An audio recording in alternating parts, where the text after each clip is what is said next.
On the pitch, the 2026 FIFA World Cup seems like any other. From massive drubbings to minnows testing the giants of the game, it has thus far served up what we expected from a global tournament like this. The Mbappes, the Haalands and Messis are scoring, people are watching in droves, and from the outside, the tournament is a super hit. For all intents and purposes, a FIFA World Cup is supposed to be a celebration of football. And the 2026 edition was supposed to be the same. Expanded to an unprecedented 48 teams across 3 host nations, the United States, Mexico, and Canada, the tournament promised to unify the globe on a grand scale. However, as the World Cup plays out on the pitch, it has become one of the most politically, logistically, and financially controversial tournaments ever organized. This World Cup has exposed deep issues highlighting a clash between FIFA's corporate greed and a sport that is supposed to belong to the working class. So why is this one of the worst World Cups in living memory? The most widespread and persistent issues stems from the United States' strict immigration frameworks and border enforcement. Traditionally, FIFA mandates that host nations provide relaxed, seamless entry for international delegations, players, media, and global fan base. Like Russia had the Fan ID or Qatar had their Haya card. However, the United States federal government has prioritized rigid, bordering on nonsensical and probably racially and ethnically motivated national security protocols, making it uber difficult for fans to not only enter the country but enjoy the event. A severe point of administrative friction arose from a travel restriction list that heavily restricted ordinary fans from qualified nations, including Haiti, Iran, Senegal, and Ivory Coast, from securing standard entry visas. This effectively blocked thousands of traveling supporters from attending, drastically affecting the traveling fans. Furthermore, citizens from nations like Morocco and Scotland, who spent thousands of dollars on flights and hotels, reportedly had their travel documents abruptly denied or revoked days before departure despite completing standard application processes. The severity of these border protocols directly impacted accredited tournament participants. High-profile players, team personnel, and sports officials faced invasive interrogations and long delays. For instance, Swiss national team forward Breel Embolo experienced extensive visa review delays that disrupted his arrival. Far more severe was the situation facing the Iraqi delegations at Chicago's O'Hare International Airport.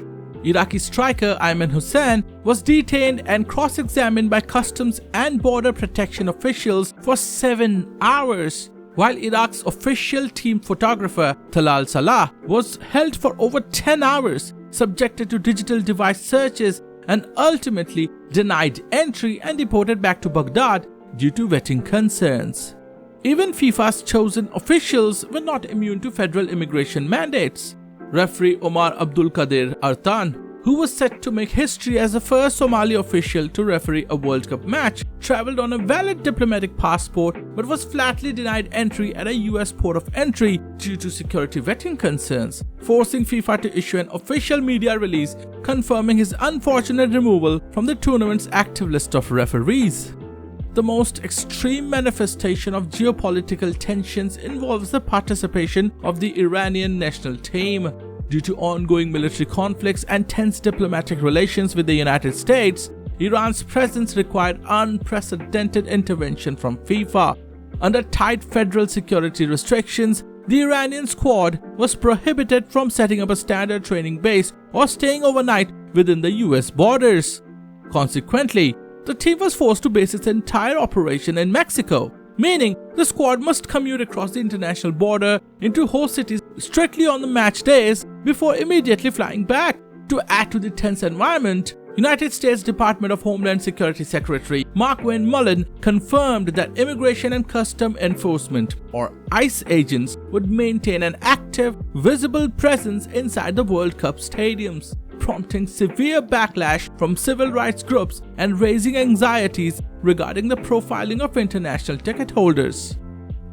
While the United States grapples with border friction, co-host Mexico has faced its own severe human rights and security challenges. In March 2025, the Trade Union Building and Woodworkers International accused FIFA of actively blocking a planned independent labor inspection at Mexico City's historic Estadio Azteca.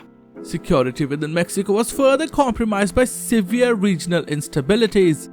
Following the high-profile capture and subsequent death of Jalisco New Generation cartel leader El Mencho in early 2026, retaliatory violence exploded across the state of Jalisco and neighboring regions. The cartel launched coordinated shootouts, explosions, and highway blockades. Despite widespread concern over public safety near matches scheduled in Guadalajara, FIFA refused to relocate any games, and the Mexican government was forced to deploy a massive force of 100,000 troops across host cities to guarantee visitor safety. Furthermore, Mexico's infrastructure projects suffered from severe delays and fatal failures. Major transit links designed to shuttle fans to Estadio Azteca, such as Line 2 of the Mexico City Metro and the connecting Xochimilco Light Rail, remained partially closed for emergency renovations deep into June 2026 due to the late disbursement of government funds. Similar infrastructure incompletions plagued Monterrey, where critical highways and extensions of Metro Lines 4 and 6 remained active construction zones as the tournament kicked off. Meanwhile, Canada faced its own internal pushback, driven by massive cost overruns and steep logistical demands placed on municipal host cities like Toronto and Vancouver. If that wasn't enough for the ordinary fan, the financial barrier to experiencing the 2026 edition of this global tournament has shattered every precedent. This is officially the most expensive, most aggressively monetized World Cup in history, driven by FIFA's decision to embrace a variable, demand-based dynamic pricing model. Under this system, ticket costs fluctuated widely based on real-time algorithm changes. Category 4 group stage tickets, which cost roughly $11 in Qatar for the equivalent tier, opened at a baseline of $100, a near 9-fold increase. The premium ticket market experienced extreme inflation. On secondary resale marketplaces like StubHub and Ticketmaster, speculative listings for the final soared to astronomical highs, reaching up to $2.3 million, while FIFA pocketed a substantial 30% commission on each resale transaction. This algorithmic exploitation triggered a formal consumer protection investigation, with the New York and New Jersey Attorney Generals issuing a legal subpoena against FIFA for predatory pricing, alongside matching inquiries from California and Texas. This corporate pricing structure extended to local transit. In New York and New Jersey, standard rail fares connecting to the stadium surged from a normal rate to double and even triple, before eventually being cut down after fan backlash. On the pitch, the tournament faces many serious health and regulatory concerns. Unlike the winter schedule of 2022, the 2026 World Cup returned to the traditional June and July window, placing athletes and fans directly into the peak of a severe North American summer heat wave. Leading climatologists and scientists issued formal warnings to FIFA, noting that its standard heat safety measures were entirely inadequate. With pitch level temperatures frequently exceeding 40 degrees Celsius or 104 degrees Fahrenheit, the physical toll on the players is unprecedented. To combat heat exhaustion, FIFA introduced mandatory 3-minute hydration breaks in each half.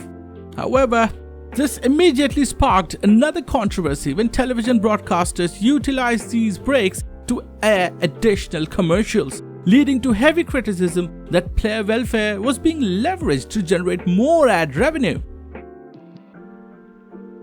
Ultimately, the 2026 FIFA World Cup will break records for television metrics, corporate sponsorship, and raw financial revenue. The economic power of the North American market guarantees a massive financial return for football's governing body. However, everything else about this tournament stinks to high heaven.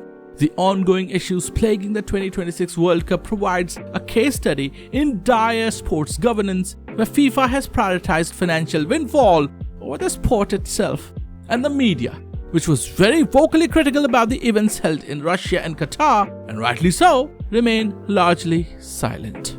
Thank you for watching. Like if you liked it, share if you found it worthy, and subscribe for more content like this. This is Salty Football.